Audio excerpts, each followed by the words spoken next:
You see how today, how there's just people just living in completely different realities, right? People working with just completely different set of facts and beliefs, just whatever. It's more than apparent these days, especially with the conspiracies are just rampant with social media and stuff, the bot farms, whatever else.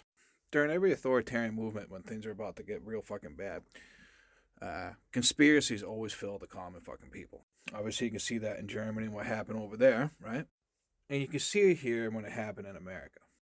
In fact, if I was to compare uh, any president to Donald Trump, I would say he's most in line with Andrew Jackson. Andrew Jackson was like the real first populist movement that was a backlash against, like, the bankers or elites or whatever at the time. Really portrayed himself as like a man of the people, right? And he used a lot of like mythologies and fucking, fucked himself up to make him look more than what he was, right? And he always had his guys around him to explain away his contradictions, to put it mildly, especially for all the shit he did during the War of 1812. But really, what he was a fucking psychopath that was a land speculator who just represented the land speculating class, and he used conspiracies to get the people on board with doing what he did with the Native Americans. Now, before Tommy Jefferson went over to France, I believe it was 1784. Thomas Jefferson is considered to be the father of American archaeology, right?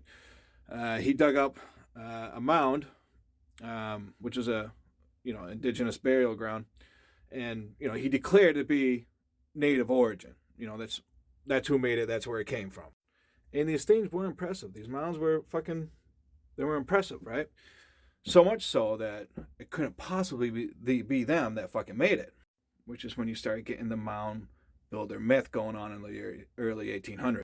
There was no way these people could have built them. There had to have been a white race here at one point that these savages, unalived and took over the land. Here you got a poem that was real famous back in the day called The Prairies. The dead of other days, and did the dust of these fair solitudes once stir with life and burn with passion, let the mighty mounds that overlook the rivers on the rise and the dim forest crowded with old oaks answer, a race that long has passed away.